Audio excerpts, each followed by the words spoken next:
तीन बुद्धिमान भाइयों की एकता बहुत समय पहले की बात है। एक छोटे से गांव में तीन भाई रहते थे। उनका नाम था रामू, श्यामू और घनश्याम। तीनों भाई बहुत समझदार थे, लेकिन उनमें एक समस्या थी।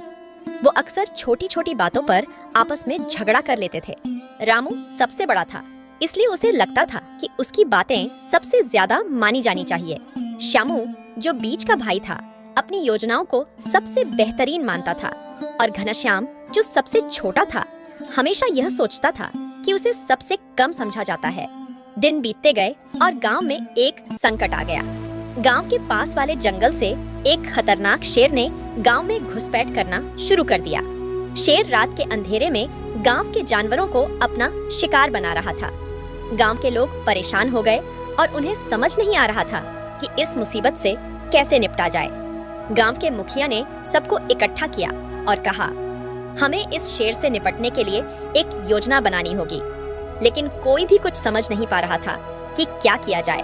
रामू, श्यामू और घनश्याम ने भी इस संकट के बारे में सुना। तीनों ने अलग अलग सोचा कि इस समस्या का समाधान कैसे निकाला जाए। रामू ने सोचा, मैं अपनी ताकत से शेर को हराऊंगा। श्यामू ने सोचा, मैं अपनी चतुराई से उसे फंसा लूंगा। और घनश्याम ने सोचा, मैं उसे डराकर भगा दूंगा। लेकिन फिर तीनों ने सोचा कि अगर हम एक साथ मिलकर काम करें तो शायद हम शेर को हरा सकते हैं। तीनों भाई एक पेड़ के नीचे बैठे और उन्होंने अपनी अपनी योजना बताई। रामू ने कहा, हम एक गड्ढा खोदते हैं और शेर को उसमें फंसा देते हैं। श्यामू ने कहा, हम उस गड्ढे को पत्तों से ढक देते हैं ताकि शेर को कुछ समझ न आए। और घनश्याम ने कहा, मैं शेर को अपनी आवाज से उस गड्ढे की ओर भगा दूंगा। तीनों भाइयों ने अपने अपने काम में लग गए। रामू ने गड्ढा खोदा, श्यामू ने उसे पत्तों से ढका और घनश्याम ने शेर को गड्ढे की ओर भगा दिया।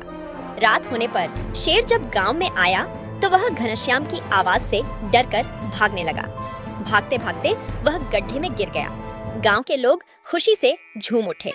उन्होंने तीनों भाइयों की तारीफ की और उन्हें समझ में आ गया कि अगर वो एकता से काम करेंगे तो कोई भी समस्या उनके सामने टिक नहीं सकती।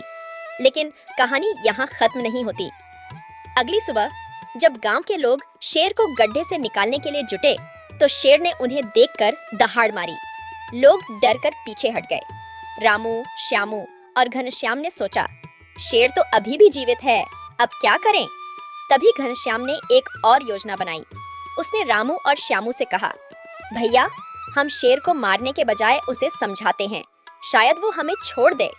रामू और श्यामू पहले तो हैरान हुए, लेकिन फिर उन्होंने घनश्याम की बात मान ली। तीनों भाई गड्ढे के पास गए और शेर से बोले, शेर राजा, हम आपको मारना नहीं चाहते, हम बस अपने गांव की सुरक्षा चाहते थे। अगर आप वादा करें कि आप गांव में फिर कभी नहीं आएंगे तो हम आपको आजाद कर देंगे। शेर ने सोचा और कहा, मैं तुम लोगों की एकता और समझदारी से बहुत प्रभावित हुआ हूँ। मैं वादा करता हूँ कि मैं इस गांव में फिर कभी नहीं आऊंगा। तीनों भाइयों ने शेर को आजाद कर दिया और शेर ने भी अपना वादा निभाया। गांव के लोग तीनों भाइयों की एकता की तारीफ करते नहीं थके। तीनों भाइयों ने भी समझ लिया कि एकता में कितनी ताकत होती है, और इस तरह तीनों भाइयों ने मिलकर न केवल अपने गांव को सुरक्षित किया, बल्कि यह भी सीख लिया कि जब भी कोई बड़ी समस्या आए तो उसे एकजुट होकर ही हल करना चाहिए। धन्यवाद दोस्तों। अगर आपको हमारी कहानी पसंद आई हो तो लाइक करें, शेयर करें और सब्सक्राइब करना न भूलें, ताकि हम और भी ऐसी ही प्रेरणादायक कहानियाँ आपके लिए लाते रहें। आपकी एकता और समर्थन ही हमारी ताकत है। अगली कहानी में फिर मिलेंगे। धन्यवाद और खुश रहें।